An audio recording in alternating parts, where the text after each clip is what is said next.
Selamat malam dari Los Angeles, Bapak Ibu saudara sekalian yang kami kasih dalam Tuhan Kristus. Selamat berjumpa kembali dengan kami dalam acara pendalaman Alkitab. Dan hari ini kita akan melanjutkan pembahasan kita dan kita akan mulai dengan Yohanes 3 ayat yang ke-26. Dan kita akan kita buka dengan doa. Saya hari ini Gembala Sidang. Tuhan Yesus, kami terima kasih Engkau baik bagi kami. Tolong kami Tuhan Yesus pimpin hamba-Mu untuk dapat membahas kebenaran firman-Mu yang pasti memerdekakan kami. Kami undang Engkau Tuhan Allah Roh Kudus, membimbing kami, menolong kami, mengajar kami. Terpuji Engkau Tuhan ini sampai selama-lamanya. Dalam nama Tuhan Yesus kami berdoa, kami mengucapkan syukur dan terima kasih. Haleluya. Amin. Baik Bapak Ibu Saudara sekalian, hari ini hari Kamis di Los Angeles tanggal 13 Juli dan kita akan membuka Alkitab kita dan kita mulai membahas Yohanes 3 ayat yang ke-26. Yohanes 3 ayat yang ke-26. Saya bacakan bagi kita sekalian. Lalu mereka datang kepada Yohanes dan berkata kepadanya, Rabi, orang yang bersama dengan engkau di seberang sungai Yordan, dan yang tentang dia engkau telah memberi kesaksian, dia membaptis juga, dan semua orang pergi kepadanya. Nah, berdasarkan apa yang kita baca di ayat 25, pernyataan ini mungkin berasal dari orang Yahudi yang merupakan istilah umum Yohanes untuk para pemimpin agama setempat. Dipakainya seperti itu istilahnya. Nah, maksudnya mungkin memulai persaingan antara para pengikut Yesus dan para pengikut Yohanes Pembaptis. Terjadi perselisihan di sini. Nah, ini terjadi sebelum penangkapan dan eksekusi daripada Yohanes Pembaptis. Sebelum kepalanya dipenggal oleh Herodes. Selama waktu itu, daerah sekitar Yerusalem dipenuhi dengan pemberitaan baik Yohanes Pembaptis maupun Yesus. Dan menurut ayat 23, ada tanggapan yang cukup besar. Komentar ini mungkin merupakan upaya untuk menginspirasi persaingan antara Yohanes Pembaptis dan Yesus. Para pemimpin setempat mungkin berasumsi bahwa Yohanes Pembaptis akan cemburu. Kemudian dia dan Yesus akan membuang waktu dan tenaga untuk saling bertengkar dan berkelahi. Nah, dugaan mereka salah di dalam hal ini. Kemungkinan lainnya adalah bahwa seorang pemimpin tunggal, mungkin Nikodemus yang datang pada malam hari bertemu dengan Yesus untuk menanyakan tentang perihal kelahiran baru kembali, di mana Yesus memberi penjelasan kepada dia. Nah, mungkin juga ini Nikodemus berbicara kepada para pengikut Yohanes Pembaptis. Mereka pada gilirannya pergi ke Yohanes Pembaptis dan untuk mengeluh tentang Yesus yang mendapatkan lebih banyak pengikut. Bagaimanapun juga, ya, ini adalah strategi umum yang digunakan oleh iblis, yaitu untuk memecah belah. Nah, alih-alih berfokus pada kemuliaan Tuhan, ya, kita mencari kemuliaan bagi diri kita sendiri di dalam hal ini. Yohanes Pembaptis tidak jatuh ke dalam perangkap mereka, enggak. Dia tahu dia diutus untuk apa di dalam hal ini. Dia nggak jatuh ke dalam perangkap mereka. Dia sudah puas dengan apa yang telah diberikan Tuhan kepadanya. Bahkan dia senang melihat Yesus mendapatkan pengikut menurut beberapa ayat berikutnya. Itulah misinya, karena dia tahu tujuannya adalah menjadi forerunner, menjadi pendahulu daripada Yesus untuk mempersiapkan nanti orang-orang bertobat. Sehingga pada waktu Yesus datang, semuanya sudah oke. Di dalam hal ini sudah mengenal Yesus sebagai juru selamat yang datang untuk membayar upah dosa mereka melalui kematiannya di kayu salib. Nah, Yohanes Pembaptis diutus untuk itu. Jadi dia tahu. Dan justru dia merasa puas. Justru dia merasa bersuka cita dan bergembira melihat banyak orang yang mengikuti Yesus. Karena tujuannya memang untuk mengantarkan orang-orang tersebut kepada Yesus, bukan kepada dirinya. Dia mengerti akan tugasnya sebagai forerunner, tidak boleh berfungsi sebagai Yesus, tapi hanya sebagai pendulu daripada Yesus untuk mempersiapkan jalan agar orang ini dapat bertemu dengan Yesus. Tujuannya itu. Sehingga dengan demikian pelayanannya murni, dia tidak mencuri kemuliaan Allah, dia bersyukur, dan dia bergembira. Karena orang bukan mengikut dia, tapi mengikut Yesus pada akhirnya. Nah, kita, setiap daripada kita hamba-hamba Tuhan, semuanya. Orang yang melayani Tuhan setelah kita diselamatkan. Kita wajib mendorong orang mendekat kepada Yesus, bukan kepada kita. Sekalipun orang-orang itu di dalam pelayanan kita menerima Yesus sebagai Tuhan dan Juru Selamatnya, kita tidak bisa mencuri kredit ini. Karena tanpa Roh Kudus yang mendorong mereka untuk mengambil keputusan, kita tidak bisa melakukan apapun juga. Jadi di dalam hal ini, give credit to whom the credit is due. Berikan kredit kepada yang berhak menerima kredit itu, yaitu Roh Kudus di dalam hal ini. Dengan demikian kita tetap berada dalam keadaan bersih hati kita, karena kita tidak mencuri kemuliaan Allah. Perlu kita ingatkan, perlu kita berhati-hati. Karena tujuannya dalam kita memberitakan firman Tuhan, bukan firman kita, firman Tuhan, agar orang-orang yang membuka hati untuk menerima firman Tuhan ini datang kepada Tuhan sebagai si pemilik firman, bukan kepada kita. Ya. Jadi kalau ada orang yang mengalihkan perhatian orang-orang yang diinjili dari Yesus kepada dirinya, ini biasanya dilakukan oleh kaum narsis. Ini adalah bentuk daripada kaum. Mereka mencuri kemuliaan Allah dengan mengalihkan perhatian orang daripada kepada Yesus kepada dirinya. Yohanes Pembaptis tidak melakukan ini. Justru dia bersukacita karena orang datang kepada pengantin pria tersebut. Kita adalah pengantin wanitanya. Jadi dia bersih di dalam hal ini. Luar biasa. Nah, sekarang kita masuk dalam Yohanes 3 ayat yang ke-27. Saya bacakan untuk kita sekalian. Jawab Yohanes, tidak ada seorang pun yang dapat mengambil sesuatu bagi dirinya kalau tidak dikaruniakan kepadanya dari surga. Ya, di ayat 26 tadi, Yohanes Pembaptis dihadapkan pada fakta bahwa Yesus menarik banyak pengikut. Sah, karena dia main aktornya. Dia pusatnya, dia the center of attention di dalam hal ini. Untuk itulah dia diutus sebagai juru selamat, membayar upah dosa manusia. Yang percaya kepada yang tidak percaya, tidak. Mungkin ini berarti Yesus mendapatkan lebih banyak pengikut dari Yohanes. Mungkin. Nah, ya, kenyataannya memang begitu. Yesus mendapatkan lebih banyak murid daripada Yohanes Pembaptis. Atau orang-orang meninggalkan Yohanes Pembaptis untuk mengikuti Yesus. Itu juga tujuan Yohanes. Terbukti dia mengatakan, behold the Lamb of God. Lihatlah anak domba Allah. Murid-muridnya meninggalkan Yohanes untuk mengikuti Yesus. Yohanes justru menyarankan ini tanpa merasa cemburu. Kalau dia merasa cemburu, dia tidak akan mungkin mengatakan behold the Lamb of God. Tidak mungkin dia mengatakan lihatlah anak domba Allah yang menghapus dosa dunia. Sambil menunjuk kepada Tuhan Yesus. Artinya dia mau seluruh orang termasuk murid-muridnya untuk meninggalkan dia, untuk berpaut kepada Yesus Kristus ini. Dia sebagai center of attention. Dia adalah menjadi pusat dari segala-galanya. Karena dia yang menyelamatkan. Untuk itu dia datang. Yohanes Pembaptis tidak datang sebagai juru selamat. Dia datang sebagai forerunner, pendahulu Yesus, untuk membaptis orang sebagai tanda pertobatan. That's it. Itu tugasnya dia. Tugas Yesus berbeda. Tugas Yesus untuk menebus dosa orang bersalah kepadanya. Orang berdosa diampuni. Upah dosa mereka dibayar dengan darahnya. Itu tugas Yesus. Tugas Yohanes Pembaptis memperkenalkan Yesus.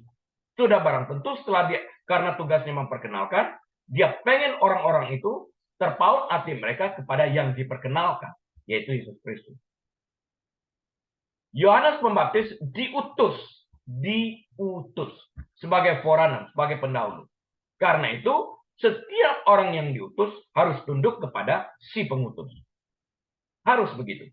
Yang mengutusnya siapa? Allah Bapa.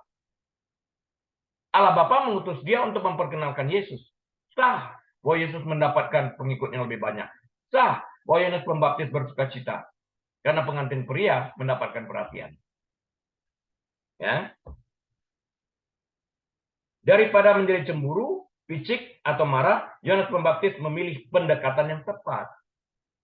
Dalam kasus khususnya, Yohanes Pembaptis diutus mendahului Yesus untuk memperkenalkan Yesus kepada orang banyak agar mereka mengikuti Yesus. Kalau Yohanes Pembaptis cemburu, tidak akan mungkin dia mau memperkenalkan Yesus. Ini tidak terjadi. Dia justru memperkenalkan agar Yesus dikenal.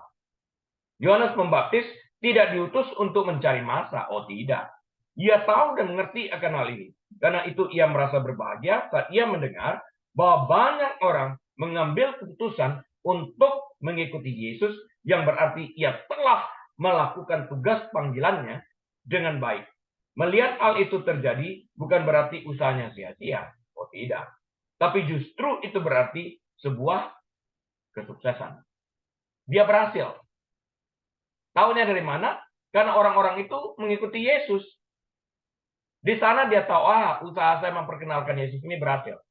Sekarang banyak mengikut Yesus. Luar biasa. Artinya dia sudah melakukan tugasnya dengan baik. Itu artinya. Luar biasa ya. Sebagai hamba Tuhan atau kita menginjilkan orang, kalau orang itu bertobat menerima Yesus dan juru selamat, kita harus bersuka cita. Tapi jangan sampai kita menarik orang tersebut untuk memberikan perhatian kepada kita. Karena pusat perhatian tidak boleh kepada kita yang menginjil, tapi kepada Tuhan yang menyelamatkan itu. Kita tidak dipanggil untuk mencari massa. Ke gereja manapun dia mau pergi, silahkan. Di dalam hal ini. Ya, karena itu adalah domba Tuhan Yesus. Tuhan Yesus cuma mengatakan, feed my lamb. Ya kan? Beri makan domba-dombaku. Bukan domba kita. Domba Tuhan Yesus. Jangan sampai ada yang klaim itu menjadi dombanya. Itu mencuri kemuliaan Allah. No, itu domba Tuhan Yesus. Yohanes Pembaptis sadar sejak awal bahwa ada sesuatu yang dikerjakannya sama sekali bukan tentang dia, tapi tentang Yesus Putra Tunggal Allah Bapa yang datang untuk menebus dosa umat manusia yang percaya kepadanya. Ya. Jadi Yohanes merasa sangat senang dan ia sangat berbahagia atas apa yang dilihatnya dan didengarnya. Di ayat 29, dia akan membandingkan dirinya sebagai best man dalam pesta pernikahan. Ya. Dan Yesus sebagai pengantin prianya, dia sebagai best man-nya. Melihat kebahagiaan mempelai pria dan perhatian yang diterimanya, membuat best man bersuka cita, bukan cemburu. Karena pada akhirnya mempelai wanita itu pulang bersama dengan mempelai pria, bukan dengan best man. Best man pulang ke rumahnya sendirian. Dia bersuka cita, sudah menjadi best man menemani di saat pesta tersebut. Yohanes Pembaptis mengerti role-nya, mengerti tugasnya.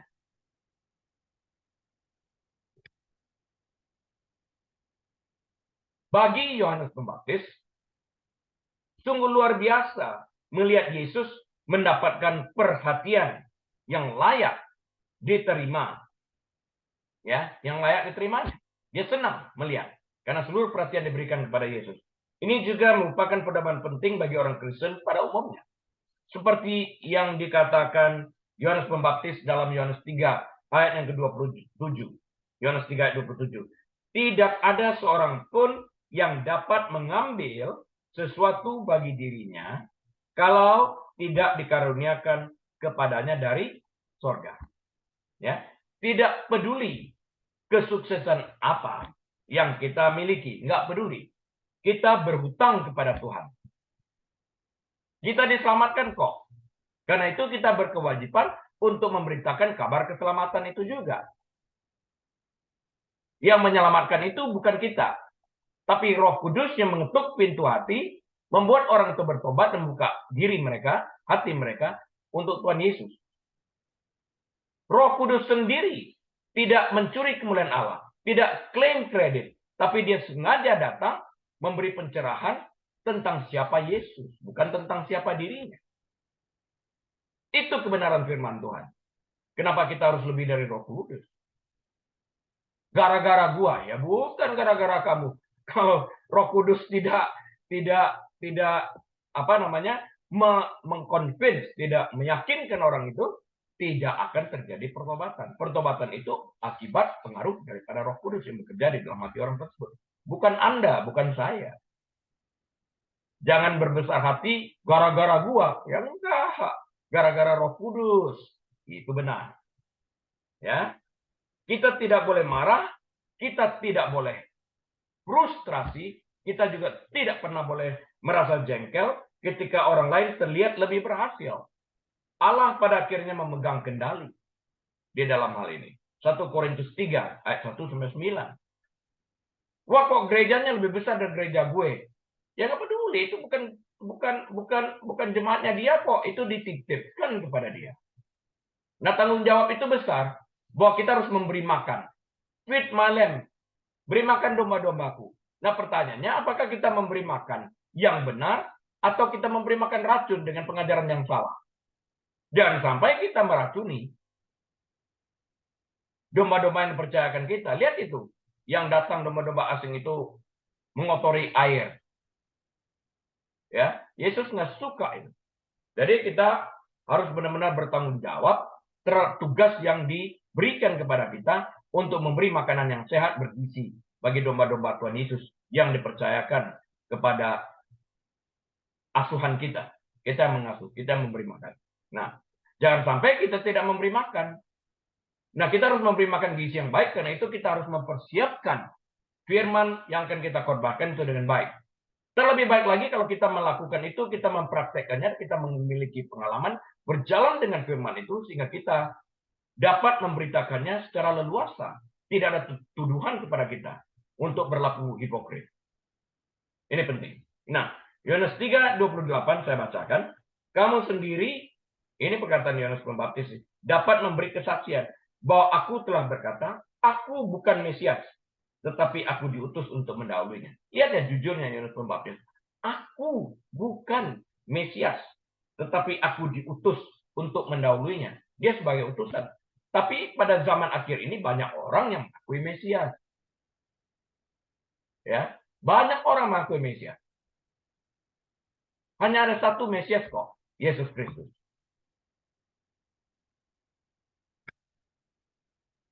Kalau ada pribadi lain yang mengaku dia sebagai Mesias, dia pasti Mesias palsu. Nggak mungkin. Mesias sudah datang, akan kembali lagi. Kita lagi menunggu kedatangannya. Kapan? Nggak ada yang tahu. Jangan ada orang meramal ya, kasih tahu tanggal-tanggalnya, itu bohong. Bohong. Bohong. Kita nggak tahu tanggalnya. Kita nggak tahu hari dan waktunya. Nggak tahu. Tunggu aja. Nah, kalau kita menunggu, kita harus bersiap.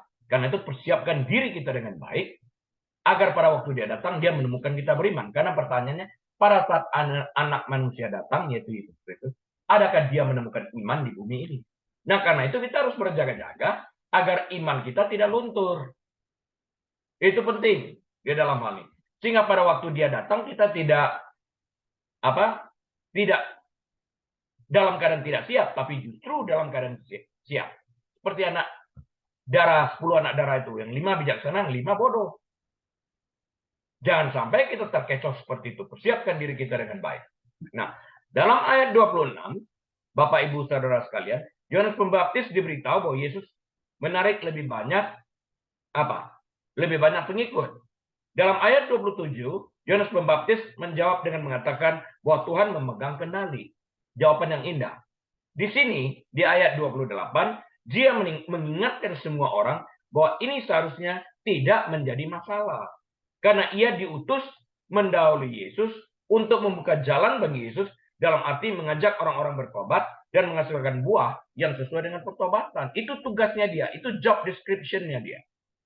Yohanes Pembaptis memperjelas bahwa dia bukanlah yang dijanjikan. Yohanes 1 ayat 20. Aku bukan Mesias tadi dikatakan. Aku bukan yang dijanjikan itu. Dia hanya berkhotbah untuk mempersiapkan jalan bagi Mesias. Yohanes 1 ayat 23. Nyatanya, Yohanes Pembaptis berusaha keras untuk mengatakan seperti yang telah dinyatakannya dalam Yohanes 1 ayat 27. Apa katanya? Dia yang datang kemudian daripadaku, membuka tali kasutnya pun aku tidak layak. Bapak Ibu Saudara sekalian, kita tahu pada zaman itu yang membuka tali kasut para tamu itu adalah budak. Kalau Yohanes Pembaptis mengatakan membuka tali kasut aja dia tidak layak, dia memposisikan dirinya jauh lebih rendah daripada seorang budak. Orang ini terlalu rendah hati. Kalau kita melihat posisi hati daripada Yohanes Pembaptis yang semakin lembutnya, semakin merendahkan dirinya, bahkan sampai mengatakan bahwa dia tidak layak membuka kasut Tuhan Yesus, tali kasut Tuhan Yesus, bagaimana mungkin dia cemburu kepada Tuhan Yesus? Kalau dia cemburu, dia akan memegahkan diri. Ini ternyata dia merendahkan diri. Mengangkat Yesus jauh lebih tinggi. Karena dia pengen Yesus itu terlihat. Karena itu dia juga berkata, biarlah Yesus semakin besar, aku semakin kecil. Ini konsep yang benar di dalam hal ini. Dalam Yohanes 1 ayat 29, Yohanes Pembaptis secara jelas dan terang-terangan mengatakan siapa Yesus. Yaitu pada keesokan harinya saat Yohanes melihat Yesus datang kepadanya, dan ia berkata, dalam Yohanes 1 ayat 29 ya, lihatlah anak domba Allah. Behold the Lamb of God yang menghapus dosa dunia. Ya, dia secara khusus mengatakan bahwa Yesus adalah dia yang akan datang, Mesias. Yohanes Pembaptis bahkan menyuruh beberapa muridnya untuk pergi dan mengikuti Yesus. Yohanes 1 ayat 36 dan 37. Jadi berdasarkan ini, kita dapat mengerti bahwa tidak ada perasaan iri terhadap Yesus akan pertumbuhan muridnya. Jelas ini. Tidak ada alasan bagi siapapun untuk berpikir bahwa keberhasilan Yesus akan membuat Yohanes Pembaptis cemburu atau merasa pelayanannya terancam. Tidak sama sekali. Dia tidak pernah merasa terancam. Dan dia secure banget. Jangan ada orang mengatakan dia insecure. Kalau dia insecure, barang tentu dia tidak menyarankan murid-muridnya untuk mengikuti Yesus. Dia tahu kok fungsinya, role-nya seperti apa. Sebagai pendahulu untuk membuka jalan agar orang-orang ini bertobat. Memperkenalkan Yesus sebagai Mesias. Yang ada, Yohanes Pembaptis bersukacita karena jumlah pengikut Yesus bertambah. Dia bersukacita di dalam hal ini. Dan hal ini hanyalah sebagai pembuktian bahwa apa yang Yohanes Pembaptis khotbahkan diterima baik oleh pendengarnya.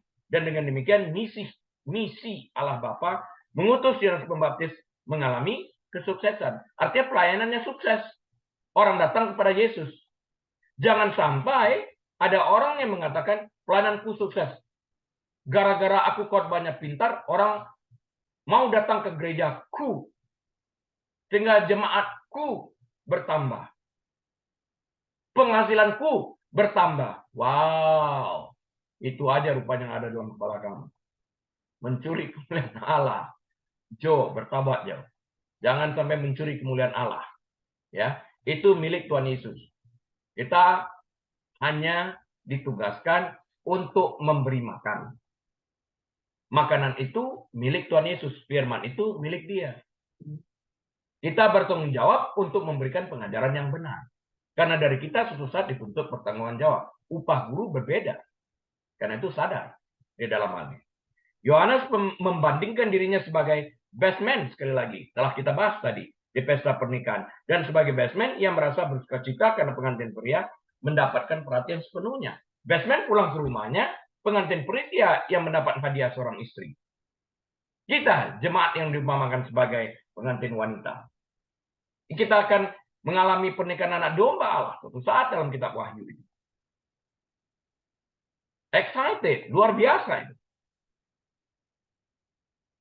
Ya, Yohanes Pembaptis jelas, sangat jelas sejak awal bahwa pelayanannya adalah tentang memimpin orang kepada Yesus. Yohanes 1 ayat 23. Yohanes 3 ayat 28. Dia sebagai sarana, sebagai alat untuk membawa orang kepada Yesus. Menjembatani itu untuk orang bertobat. Jadi ketika orang mengatakan kepadanya bahwa Yesus menarik lebih banyak perhatian, dia tidak peduli karena ia tahu dan sadar sepenuhnya akan panggilannya, yaitu untuk mempersiapkan jalan bagi Yesus yang datang setelah ia mempersiapkan jalan pertobatan itu. Nyatanya, Yohanes Pembaptis sangat bersukacita. Inilah panggilan Tuhan untuk dia lakukan. Dan dia melihat hal itu terjadi di dalam hal ini. Nah, kita berkewajiban melakukan yang sama seperti seperti Yohanes Pembaptis. Yaitu Yesus semakin besar, Yohanes Pembaptis mengatakan aku semakin kecil. Kita juga, biar Yesus semakin terlihat, kita semakin jauh. Artinya, dari pandangan orang. Semakin jauh kita dari pandangan orang, semakin kecil kita. Yesus semakin besar, semakin dekat di depan mata mereka. Di dalam hal ini. Itu penting. Sehingga seluruh perhatian itu terpusat, tertuju, terfokus kepada Tuhan Yesus. Itu berhasil. Oke. Terminologi pernikahan yang umum adalah Alkitab. Allah sering digambarkan sebagai mempelai laki-laki. yang mengambil Israel atau umatnya sebagai mempelai perempuan. Tertulis di dalam Yesaya 54 ayat yang keempat. Isaiah 54 verse 4. Tertulis juga di dalam Jeremiah chapter 2 verse 2, Yeremia 2 ayat 2, Hosea 2 ayat 19. Hosea 2 ayat 19. Tertulis semuanya di sana. Nah, best man di pesta pernikahan tidak dimaksudkan untuk menjadi pusat perhatian. No. Main personnya itu adalah pengantin pria itu. Itu main aktornya, bukan best man-nya. Jangan sampai best man mencuri apa yang menjadi hak daripada mempelai pria. Nggak boleh di dalam hal ini. Ya. Dari semua pria yang terlibat, pengantin pria seharusnya mendapatkan perhatian sepenuhnya, disertai tepuk tangan yang meriah. Ya kan? Sama seperti keledai yang dipakai Tuhan Yesus.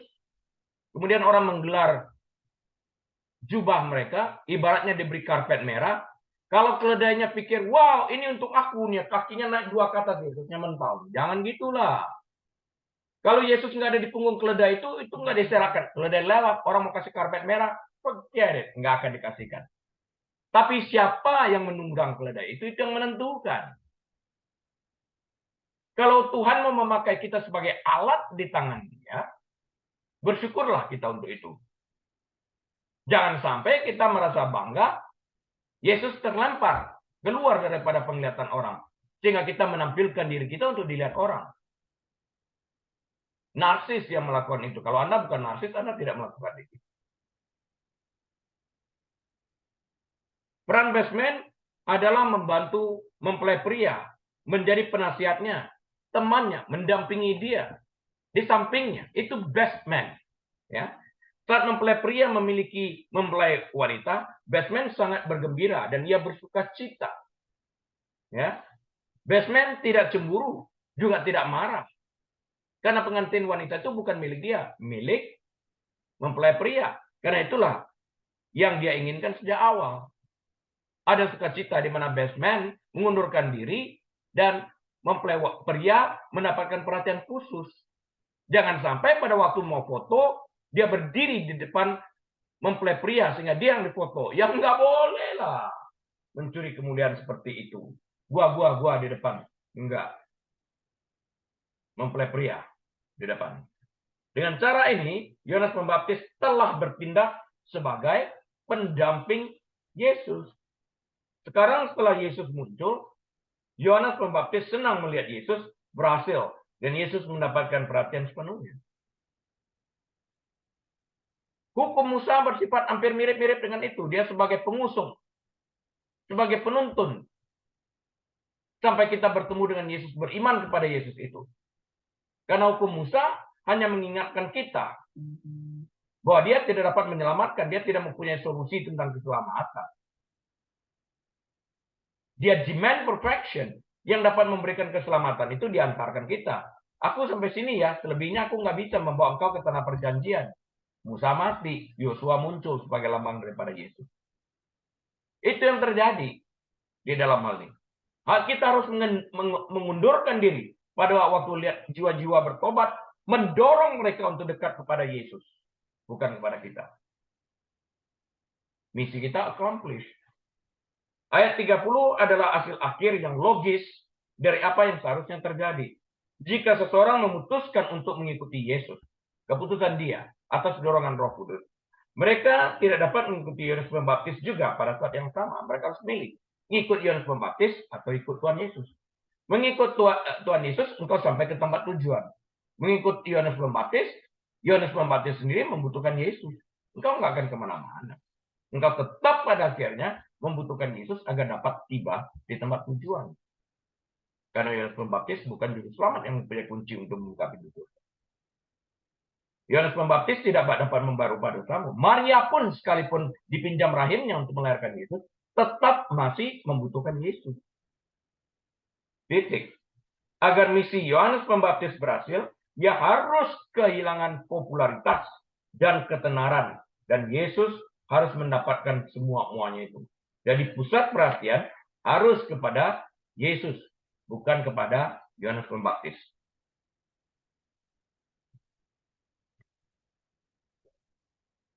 Kita baca Yohanes 3 ayat 30.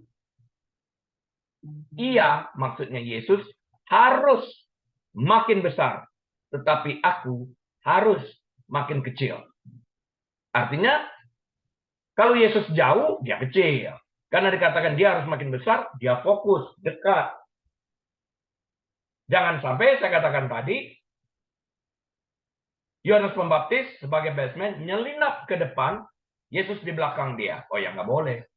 Karena pusatnya Yesus, bukan Yohanes Pembaptis.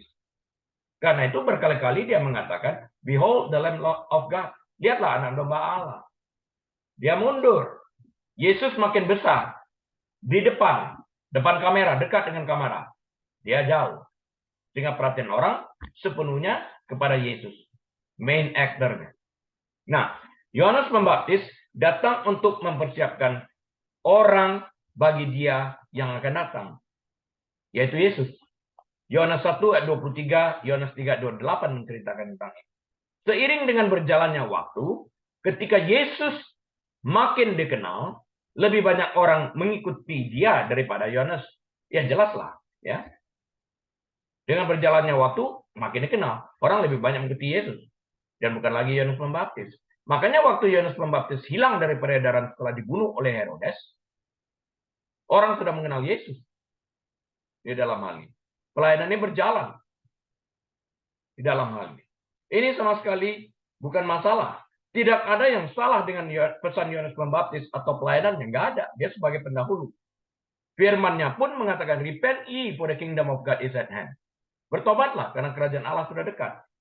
Alasan dia berkhotbah adalah untuk mendorong orang lain mengikuti Mesias, Yesus Kristus. Dari ketika ini benar-benar mulai terjadi, Yohanes Pembaptis merasa senang dan bergembira.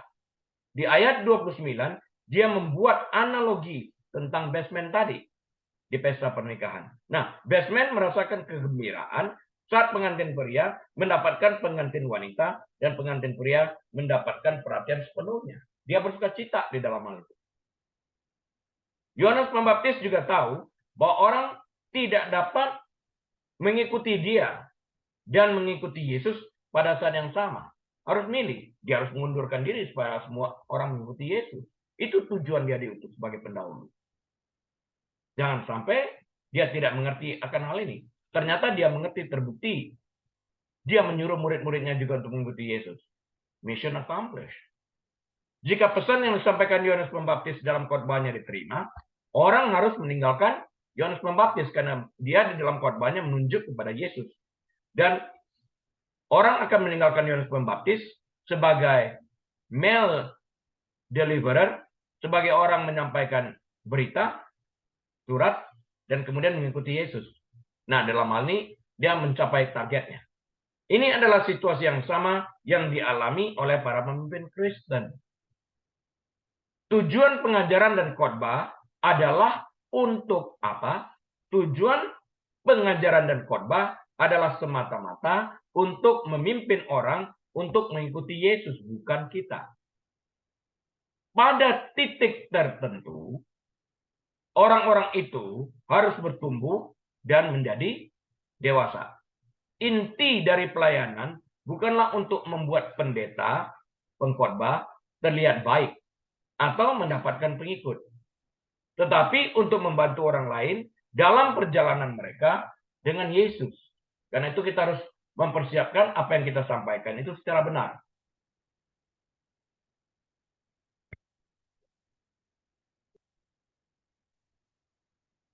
Yohanes 3 ayat 31. John chapter 3 verse 31. Yohanes 3 ayat 31. Saya bacakan. Siapa yang datang dari atas adalah di atas semuanya. Siapa yang berasal dari bumi, termasuk pada bumi, dan berkata-kata dalam bahasa bumi. Siapa yang datang dari sorga adalah di atas semuanya. Luar biasa ini ayat. Kata-kata dan ajaran Yesus jauh lebih unggul dari yang lain karena dia berasal dari atas. Dia mengerti suasana di atas di surga. Dia dapat menggambarkan Allah Bapa itu secara persis. Cuma yang menjadi halangan itu adalah bahasa yang dapat dimengerti manusia. Bahasa manusia ini terbatas pada apa yang dilihat, apa yang dapat diraba, dirasakan, semuanya ini. Roh tidak terlihat. Karena itu di dunia roh tidak ada bahasa manusia yang dapat menggambarkan. Karena memang tidak terlihat.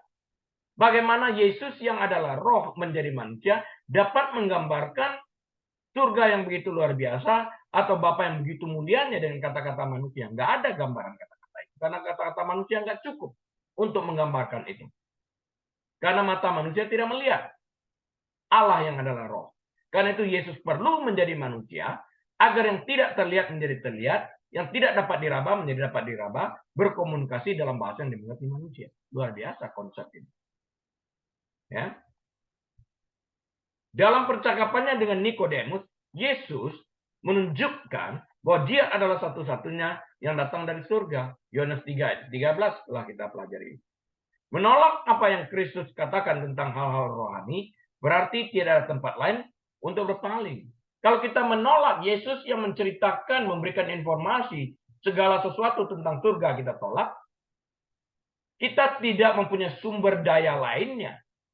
Karena tidak ada orang yang berasal dari surga untuk dapat menceritakan tentang Bapa itu kecuali Yesus. Yang sudah ada sebelum segala sesuatu ada. Dia bersama dengan Bapa itu. Nah, menolak apa yang Kristus katakan tentang hal rohani berarti tidak tempat bagi kita untuk berpaling kepada sumber yang lainnya. Dia satu-satunya sumber itu. Lebih buruk lagi, itu berarti menolak Yesus itu sendiri. Yohanes 5:29. Semua guru lain dan semua klaim mereka didasarkan pada pengetahuan manusia duniawi yang bisa salah. Yohanes 3 ayat 31 menjelaskan secara gamblang bahwa Yesus itu unik. Tidak ada jalan lain menuju Allah selain dia. Kalau kita berbicara agama, seluruh agama itu mengajarkan kebaikan. Ya. Masalahnya adalah agama itu dibuat oleh manusia yang berusaha menunjukkan jalan ke surga yang mereka sendiri tidak tahu di mana surga itu. Karena mereka nggak tahu di mana surga itu. Mereka tidak berasal dari surga, dari dunia. Karena itu mereka mereka-reka membayangkan surga itu seperti apa. Bagaimana mereka bisa menunjukkan jalan ke surga kalau mereka sendiri tidak tahu di mana surga itu. Ibaratnya orang buta menggandeng orang buta. Nggak akan jadi. Atau bagaimana mereka bisa menggambarkan bagaimana Tuhan itu kalau mereka sendiri tidak pernah melihat Tuhan. Berbeda dengan kekristenan. Kalau agama dimulai oleh manusia. Kalau kekristenan bukan dimulai oleh manusia. Dia dimulai oleh Tuhan yang mengutus anaknya. Yohanes 3:16. For God so loved the world that he gave his one and only begotten son. Whosoever believe in him shall not perish but have everlasting life. Karena Allah begitu mengasihi dunia, dia memberikan putranya yang tunggal satu-satunya, agar siapa percaya kepada putra tunggalnya ini tidak binasa melainkan beroleh kehidupan yang kekal. Artinya Allah yang memulai ini. Proaktif dan aktif dimulai oleh Allah. Kenapa kita bisa katakan proaktif? Karena pada saat manusia pertama jatuh dalam dosa, Allah menyediakan jalan keluarnya ini secara proaktif. Itu terjadi pada waktu itu dan penggenapannya terjadi 2000 tahun yang lalu pada waktu Yesus disalibkan. Jadi kita harus tahu tentang hal yang seperti itu. Ayat-ayat lain di dalam pasalnya akan membuat klaim serupa. Ya. Yohanes 3 ayat 16-18 menjelaskan pelayanan Yesus sambil mengingatkan kita bahwa mereka yang tidak percaya akan dihukum. Yohanes 3 ayat 36 akan menekankan gagasan yang sama. Menolak Yesus berarti menolak Allah yang mengutus Yesus. Tidak ada pilihan lain. Sayangnya, Bapak Ibu Saudara sekalian, seperti yang ditunjukkan ayat 32, tidak semua orang tertarik pada pesan itu. Mereka masa bodoh. Bahkan kebanyakan orang menentangnya. Ya. Kita lihat pada akhir zaman ini, perubahan dunia itu begitu cepatnya mengarah kepada kejahatan. Karena memang diperingatkan pada zaman akhir ini, yang jahat semakin jahat. Karena itu dikatakan, hendaklah yang baik semakin lebih baik. Artinya jangan jemu-jemu kita berbuat baik dan melakukan kebaikan di dalam hati. Kita melakukan kebaikan itu bukan karena orang lain berbuat baik. Jika kebaikan kita itu didasarkan kepada orang lain yang berbuat baik, maka perbuatan baik kita akan berhenti pada saat orang tersebut berhenti melakukan kebaikan. Tapi perbuatan baik kita itu adalah efek daripada keselamatan. Itu adalah buah pertobatan. Allah yang baik, God is good, dwells within us. Ada di dalam kita, hidup di dalam kita, melalui Roh-Nya yang kudus yang berkarya. Mendorong kita untuk melakukan kebaikan. Karena Dia yang baik telah memulai segala sesuatu ini sebelum segala sesuatu ada. Dia baik, tidak berubah. Jadi, yang benar itu kebaikan kita itu tidak boleh ditentukan oleh faktor eksternal. Tidak boleh ditentukan oleh circumstances. Kebaikan kita tidak ditentukan oleh itu. Kebaikan kita itu ditentukan sebagai Kristus, akibat daripada Kristus yang hidup di dalam kehidupan kita ini sebagai Tuhan dan Juru Selamat kita. Dia baik. Karena itu kita menghasilkan buah yang sesuai dengan pertobatan kita, menghasilkan buah pertobatan yang bersifat baik. Itu yang benar di dalam hal ini. Nah, Yohanes 3 ayat 32. Ia memberi kesaksian tentang apa yang dilihatnya dan yang didengarnya. Dia berbicara tentang Yesus. Tetapi tak seorang pun yang menerima kesaksiannya itu. Artinya gitu. Kalau Yesus yang datang dari surga, menceritakan segala sesuatu tentang surga, tentang Allah Bapa dan keadaan di surga, kita menolaknya. Yang memberikan informasi yang akurat. Kita tidak mempunyai sarana lagi untuk mendapatkan keterangan tentang surga. Tentang bagaimana gambaran Allah yang sejatinya, sesungguhnya. Nggak ada. Karena kita menolak sumber satu-satunya itu Yesus. Mau pergi kemana sekarang? Tak seorang pun yang menerima kesaksiannya adalah kalimat hiperbola. Karena banyak juga kok orang yang percaya. Pesan Yesus didasarkan pada pengetahuan langsungnya sendiri. Inilah mengapa dia adalah satu-satunya sumber kebenaran spiritual yang valid banget. Hanya Yesus yang datang dari surga. Yohanes 3 ayat 13. Hanya mereka yang percaya firman-Nya, saya ulang, hanya mereka yang percaya firman-Nya yang dapat diselamatkan. Yohanes 3 ayat 18. Ya? Mereka yang tidak mau mendengarkan hal-hal umum dan biasa yang Yesus ajarkan tidak memiliki harapan untuk memahami hal-hal rohani. Yohanes 3:12.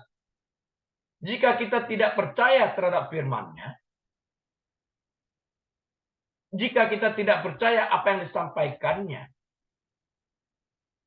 berdasarkan apa yang dia tahu, karena dia melihat, karena dia mengalami, dia sudah ada di surga bersama dengan Allah Bapa sebelum segala sesuatu ada. Jika dia menceritakan segala sesuatu tentang Tuhan, tentang keadaan surga, kita menolak. Artinya kita menolak dia. Kita menjadikan dia pembohong. Siapa lagi yang dapat menyelamatkan kita? Karena itu kita harus berhati-hati. Bapak Ibu saudara sekalian, saya ingin mendorong. Jika Anda masih di luar daripada Kristus, dan kita tidak tahu berapa lama Anda hidup, saat Anda menghembuskan napas yang terakhir, jika Anda tidak percaya kepada Yesus Kristus ini, Anda terhilang di dalam kekekalan lautan api neraka. Karena itu saya mengajak selama Anda masih bisa mendengarkan khotbah ini, penjelasan ini, pendalaman Alkitab ini, dan Anda berada dalam posisi tidak koma, artinya Anda dapat berpikir waras dan sehat, Anda tidak gila, Anda dapat mengambil keputusan untuk menerima Yesus sebagai Tuhan dan Juru Selamat Anda. Caranya bagaimana? Caranya adalah saat ini, kita doa bareng yuk kalau Anda tertarik akan hal ini. Anda dapat mengatakan, Tuhan Yesus, aku mengaku dengan segenap hatiku bahwa aku orang berdosa. Aku tidak dapat membayar upah dosaku. Aku butuh Engkau yang membayarkan ini bagiku. Mari Tuhan Yesus masuk dalam hatiku, menjadi Tuhan dan juru selamatku. Mulai saat ini Tuhan, aku akan dengan setia mengikuti Engkau. Engkau adalah Tuhan dan juru selamatku sampai selama-lamanya. Ampuni aku, hapuskan utang dosaku, aku berterima kasih. Di dalam nama Tuhan Yesus, aku berdoa dan mengucap syukur. Amin. Jika Anda mengucapkan doa ini, Anda lahir baru. Jika itu Anda benar-benar mengucapkan keluar dari hati yang percaya. Bukan hanya sekedar lip service, tapi betul-betul percaya. Karena kita diselamatkan bukan melalui perbuatan, tapi melalui iman kepercayaan kita dengan segenap hati. Itu yang menentukan. Nah, kata Yunani yang diterjemahkan kesaksian adalah martureo, yang berarti melaporkan atau menegaskan dalam pengertian yang sama bahwa pernyataan seseorang di pengadilan disebut kesaksian mereka. Mereka memberi kesaksian. Mengatakan apa yang mereka lihat. Ya. Rasul Yohanes sangat sering menggunakan istilah ini. Lebih dari 30 kali dalam Injil ini. Dan 40 kali secara keseluruhan. Yohanes 1, ayat yang ke-7. Yohanes 5, ayat 36. Yohanes 19, ayat 35. Dan Yohanes 21, ayat 24. Nah, klaim Yesus akan pengetahuan pribadinya adalah salah satu alasan mengapa dia sering menggunakan ungkapan amin. Amin. Ya, kata amin telah dipertahankan dari terjemahan melalui bahasa Yunani, Ibrani, dan masuk ke dalam perbendaharaan kata-kata bahasa Inggris tetap amin. Bahasa Indonesia juga amin. Ini biasanya diterjemahkan sebagai sesungguhnya, sesungguhnya. Ya. Atau aku mengatakan yang sebenarnya. Atau aku menjamin. Ya. Memulai pernyataan dengan frasa ini adalah cara mengklaim pengetahuan pribadi. Bukan sesuatu yang dipelajari dan diulang, tetapi fakta asli yang diketahui secara dekat. Dia bukan tahu karena dia mendengar, tapi dia tahu karena dia berasal dari surga. Dia mengatakan segala sesuatu. Persen. Di dalam hal ini. Dia yang diutus.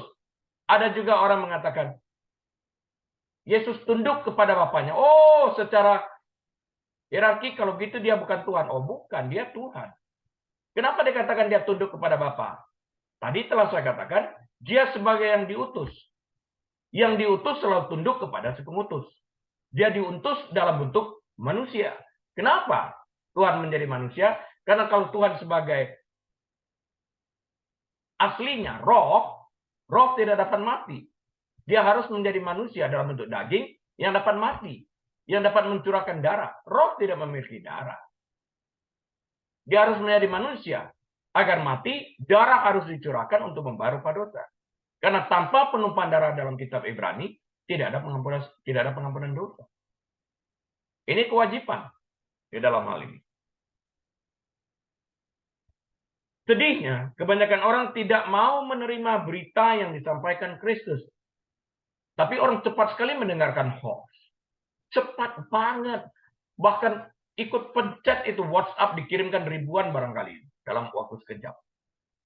Tapi beritakan Injil. Yuk kita gosipin Yesus itu satu-satunya Tuhan. Yuk. Gak mau.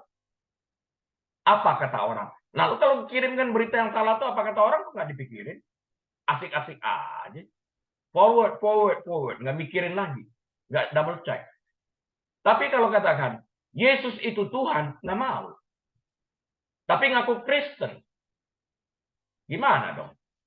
Nah, itu sedihnya seperti gitu. Akhir dari ayat 32 menggunakan teknik hiperbola, yaitu melebih-lebihkan dengan mengatakan tak seorang pun yang menerima kesaksiannya itu. Ya. Artinya jumlahnya terlalu besar orang yang menolak Kristus itu. Karena itu kita wajib memberitakan firman Tuhan agar sebanyak mungkin orang dapat bertobat. Karena benar-benar ini terjadi peperangan antara Yesus dan iblis dalam mencari jiwa. Iblis mencari jiwa untuk dimasukkan neraka. Yesus mencari jiwa untuk dibawa ke surga. Yuk kita ikut dalam pihak pemenang Yesus untuk memberitakan Injil. Agar lebih banyak lagi jiwa yang boleh dimenangkan. Kita melakukan hal yang sama dengan percakapan modern. Ketika 1 dari 100 orang menerima sesuatu, kita mungkin berkata, mana mungkin. Pada kenyataannya, seseorang telah menerimanya. Dan intinya jelas bahwa sesuatu memang telah terjadi dan ada 1 dari 100 orang yang menerimanya. Nggak ada orang menerima. Kebanyakan kita akan berkata demikian. Ada kok 1. Ya 1 nggak ada artinya. Kita melebih-lebihkan. Alkitab berkata 1 orang aja terima Tuhan Yesus, malaikat Allah bersukacita. Karena 1 jiwa pun sangat berharga di mata Tuhan. Karena manusia diciptakan segambar serupa dengan Allah. Malaikat tidak. Malaikat jatuh, sasarannya pasti neraka. Manusia jatuh dalam dosa, diberi kesempatan untuk bertobat. Nah, sekarang tergantung manusianya mau atau tidak. Allah memberikan kebebasan. Saya undang, yuk.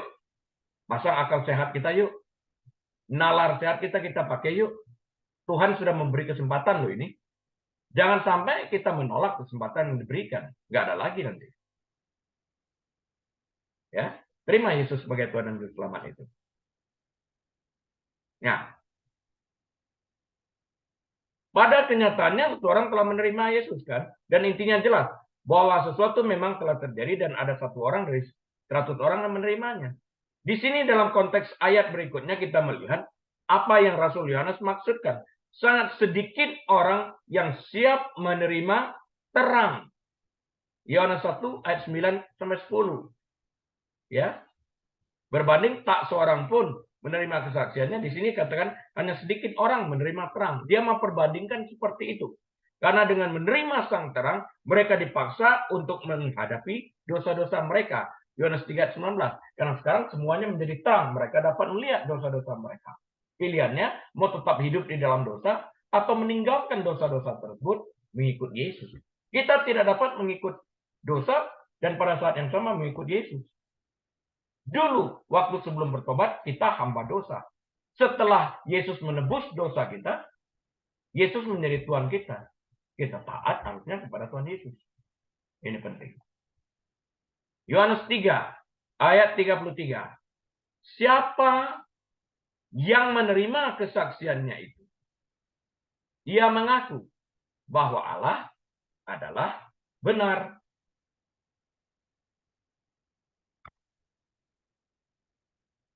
Yesus adalah satu-satunya pribadi yang datang ke bumi ini dari surga. Ya, Yohanes 3 ayat 13. Oleh karena itu, tidak ada sumber rohani lainnya yang valid. Yohanes 3:12. Karena yang lain tidak berasal dari surga. Orang yang berasal dari surga yang punya kualifikasi untuk menceritakan surga. Yang tidak, bagaimana mungkin? Cobalah kita pakai nalar sehat kita berpikir tentang itu. Nggak mungkin. Masa ya kita menyembah yang diciptakan? Yang harus kita sembah sang pencipta, bukan yang menciptakan. Matahari, bintang, bulan, batu, dan sebagainya. Jangan. Kita harus mencintai si pencipta di dalam Yesus Kristus. Menurut ayat 31 dan 32, Yesus memberi kita pengetahuan yang jauh lebih unggul dari guru manapun atau klaim lainnya. Namun, kebanyakan orang tidak akan menerimanya. Ayat 32 menggunakan pernyataan yang dilebih-lebihkan, disebut sebagai hiperbola, dengan mengatakan bahwa tak seorang pun menerima kesaksian Yesus. Ayat 33 menempatkan ini dalam konteks yang sesungguhnya. Menerima Yesus sebagai terang. Yohanes 1 ayat 9 sampai 10. Berarti saat kita menerima Yesus sebagai terang, kita melihat dosa kita itu, kita akan membenci dosa ini dan mengakui dosa-dosa ini. Yohanes 3 ayat 19. Menolak Kristus berarti menolak Allah yang mengutus Yesus. 1 Yohanes 5. 1 Yohanes 5 ayat 10. Beberapa orang akan menerima kesaksian Yesus, tetapi hanya mereka yang mau mengakui bahwa Tuhan itu benar. Ya. Namun mereka yang menerima Yesus menerima Allah. Yohanes 3:16. Ini mengarah pada kehidupan kekal serta pertumbuhan rohani. Kita dijadikan anak-anak Allah, Yohanes 1 ayat 12. Barang siapa menerima Dia, Yesus Kristus, diberikan kuasa untuk menjadi anak-anak Allah. Yohanes 1 ayat 12. Seseorang tidak dapat benar-benar memahami hal-hal rohani tanpa keselamatan dalam Yesus Kristus. 1 Korintus 2:14.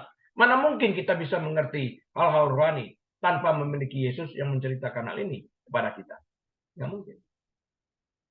Berulang kali Alkitab menjelaskan bahwa satu-satunya cara untuk diselamatkan adalah melalui Yesus Kristus. Yohanes 14 ayat 6. Yohanes 3 ayat 36. Yohanes 3 18. Akulah jalan, kebenaran, dan hidup. Tidak seorang pun dapat datang kepada Bapa tanpa melalui aku. Aku dan Bapa adalah satu. Ini jelas semua-muanya ini. Dia Tuhan. Aku dan Bapa adalah satu. Dia mengatakan dia itu Tuhan secara langsung. Karena itu orang Farisi marah. Dan menganggap dia melakukan penghujatan dan ingin mengambil batu untuk melempar dia. Nah, Yohanes 3 ayat 34. Sebab siapa yang diutus Allah, dialah yang menyampaikan firman Allah.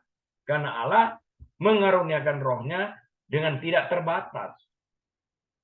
Hampir 40 kali dalam Injil Yohanes saja, Yohanes mengklaim bahwa Yesus telah diutus oleh Allah. Inilah alasan kitab ini ditulis, Yohanes 20 ayat 30-31. Dan mujizat-mujizat Yesus adalah bukti utamanya. Yohanes 5 ayat 36. Nikodemus mengakui kemampuan Yesus mengadakan mujizat sebagai bukti bahwa ia diutus oleh Allah, seperti yang tertulis dalam Yohanes 3 ayat yang kedua. Yesus menawarkan alasan lain untuk percaya, termasuk kesaksian Yohanes Pembaptis dan informasi yang terdapat dalam kitab Torah, kitab suci Ibrani itu loh. Yohanes 5 ayat 36-39. Karena Yesus adalah satu-satunya sumber pengetahuan yang sah tentang Allah, karena Yesus ada bersama-sama dengan Bapa sejak awal sebelum dunia diciptakan. Yohanes 3 ayat 12-13. Menolak Kristus berarti menolak Allah. 1 Yohanes 5 ayat yang ke-10.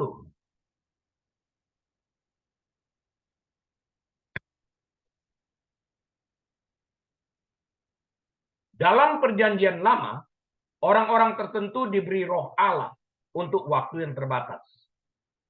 Ini termasuk beberapa nabi. Ada itu tertulis dalam 2 Tawarikh 24 ayat 20. 2 Tawarikh 24 ayat 20. Mika 3 ayat yang ke-8. 2 Samuel 23 ayat 2. 2 Samuel 23 ayat 2. Berbagai orang ya ada di dalam Bilangan 24 ayat 2. 1 Samuel 19 ayat 20 dan beberapa hakim. Hakim 3 ayat 10, hakim-hakim 6 ayat 34 semuanya. Mereka itu mendapatkan roh Allah dalam waktu yang terbatas. Termasuk Simpson. Tertulis dalam Hakim-hakim 13 sampai Hakim-hakim 16. Yesus bagaimanapun memiliki roh Allah yang menetap. Tidak terbatas.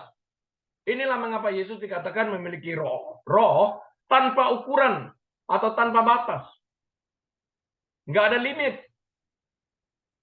Tidak keluar masuk seperti zaman perjanjian lama. Dia dikuasai roh Allah. Enggak. Ini selalu ada. Kita yang mengalami kelahiran baru sama memiliki Roh Kudus yang menetap di dalam kehidupan kita, membimbing kita, mengajar kita, menunjukkan jalan, mendekatkan kita kepada Kristus, mengingatkan kita akan dosa-dosa kita dan mengajak kita bertobat dalam arti yang sesungguhnya dan menghasilkan buah yang sesuai dengan pertobatan. Kehadiran Roh Kudus yang permanen ini dan fakta bahwa Yesus datang dari surga adalah bukti penting bahwa Yesus sebenarnya adalah Allah yang berinkarnasi. Yohanes 1 ayat 1. Yohanes 1 ayat 14.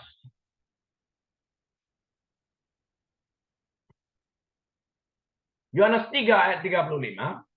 Saya bacakan bagi kita sekalian. Yohanes 3 ayat 35. Bapa mengasihi anak dan telah menyerahkan segala sesuatu kepadanya. Nya berarti anak.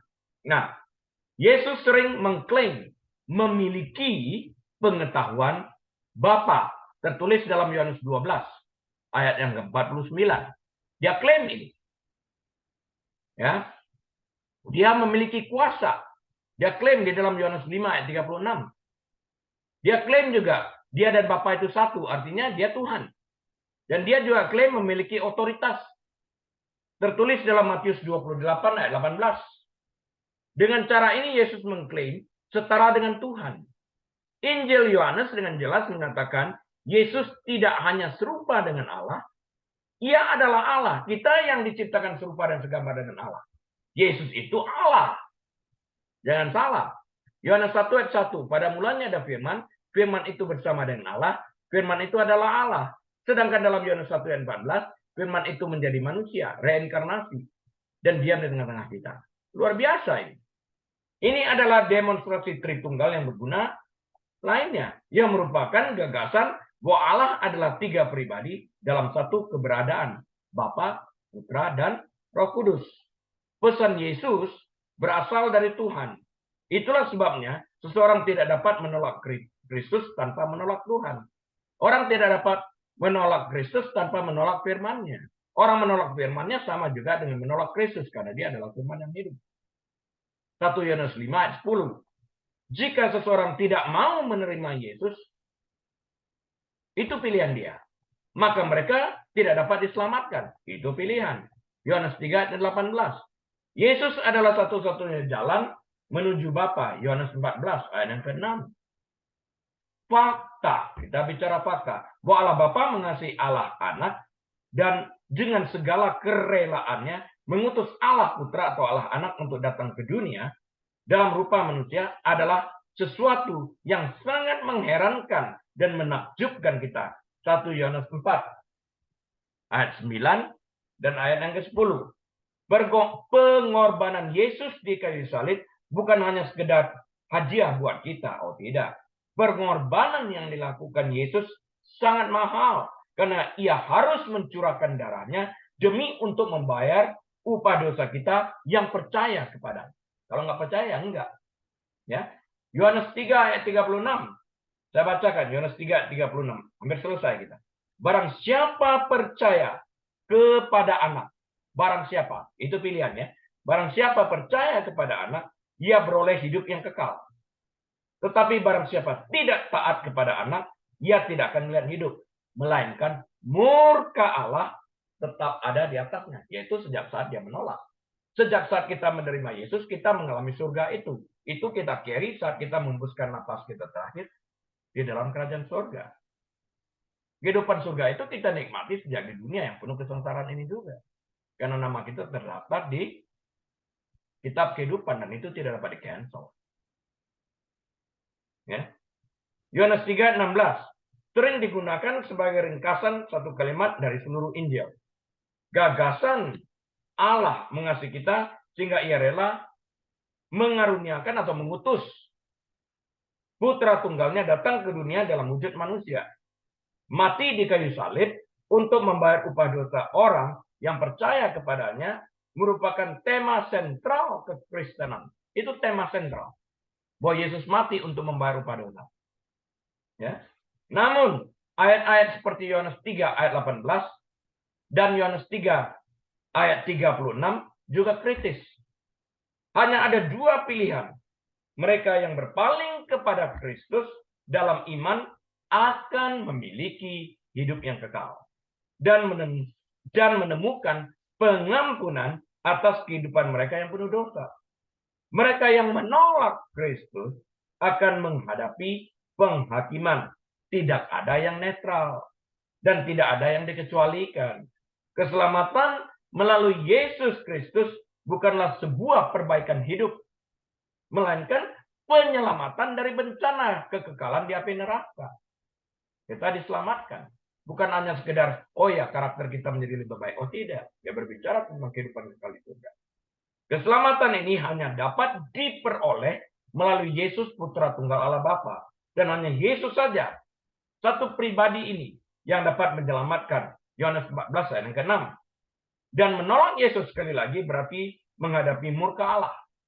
Ayat 36 dalam Yohanes 3 adalah satu-satunya saat Yohanes sang rasul menggunakan istilah murka di luar kitab Wahyu. Ya, istilah Yunaninya adalah orge.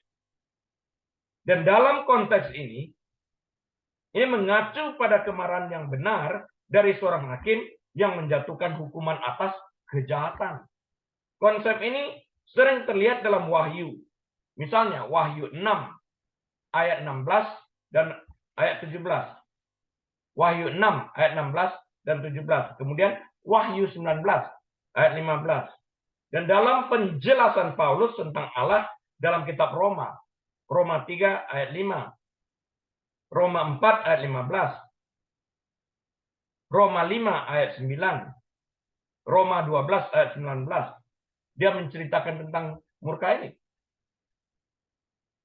Nah, kita akan tutup dalam 5 menit ini. Semua terjemahan Yohanes 3 ayat 36 menyiratkan bahwa penolakan terhadap Kristus adalah tindakan yang disengaja, pilihan. Kata Yunani aslinya apeiton, berarti menolak untuk percaya. Itu pilihan. Aku nggak mau percaya. Aku menolak. Ya, menolak untuk taat, karena begitu percaya kita harus taat kepada firman-Nya itu dan kepada perintahnya. Atau menolak untuk diyakinkan. Ini adalah gagasan yang sama yang dijelaskan dalam kitab suci seperti Yohanes 3 ayat 18 dan ayat 19. Roma 1 ayat 20 dan Roma 3 ayat yang ke-11. Tuhan ingin manusia diselamatkan, that none should perish. 2 Petrus 3 ayat yang ke-9. Bukan dihancurkan. Yeskiel 18 ayat 23. Jadi dia, Yesus, membuat dirinya cukup terlihat untuk mendorong orang mencarinya. Mazmur 19 ayat 1. Dia menjadi pusat. Dia menunjukkan dirinya, menampilkan dirinya, bukan menyembunyikan. Sehingga terlihat dengan jelas di dalam hal ini. Ya. Dan cukup tersembunyi sehingga mereka yang ingin mencari alasan dapat melakukannya dalam arti menolaknya. Ada orang yang sengaja mencari alasan sekalipun telah melihat bukti-bukti Yesus itu Tuhan. Ya diizinkan aja, silakan. Sama seperti Firaun mengeraskan hatinya. Ya. Itu tertulis dalam 2 Petrus 3 ayat 3 sampai 5. Roma 1 ayat 28. Pada akhirnya mereka yang mati terpisah dari Allah adalah mereka yang ingin dipisahkan dari Dia. Bukankah ini pilihan kita masing-masing? Yeremia 29 ayat 13. Kisah para Rasul 17 ayat 27. Ini penting untuk kita pahami. Akibat daripada dosa, kita semuanya mati. Itu kematian pertama. Tapi kematian kedua itu pilihan. Kalau kita tidak percaya kepada Kristus, kita mengalami kematian kedua. Artinya kita terpisah dari Allah. Menghabiskan waktu kita dalam kekekalan di api neraka. Hidup yang sekarang ini hidup sementara. Di dunia ini sampai kita mengembuskan napas kita yang terakhir dan menikmati kehidupan yang kekal itu bersama Allah. Terpisah dari neraka, diam di dalam surga. Bapak Ibu Saudara sekalian, kita telah mengakhiri pelajaran kita dari kitab Injil Yohanes pasal yang ketiga ini. Atas izin Tuhan, lain kali kita akan memulai dengan Yohanes pasal yang keempat. Kita tutup dalam doa. Tuhan Yesus, kami berterima kasih karena kebenaran firman-Mu telah disampaikan. Biarlah sebanyak jiwa-jiwa yang boleh dimenangkan bagi kerajaan-Mu, membuka pintu hati mereka menerima Yesus sebagai Tuhan dan Juru Selamat mereka. Kami butuh Engkau, Roh Kudus, pimpin kami. Sehingga kami tetap berada di tempat di mana Engkau inginkan kami berada. Dan lebih daripada itu, tolong kami. Agar Engkau menemukan kami beriman pada saat Engkau datang. Kali keduanya. Terpuji Engkau saat ini, sampai selama-lamanya. Kami berdoa, bersyukur, di dalam nama Tuhan Yesus. Haleluya. Amin. Baik Bapak Ibu Saudara sekalian, saya Hari Lee, Gembala Sidang dari Restoration Christian Church, mohon diri. Shalom.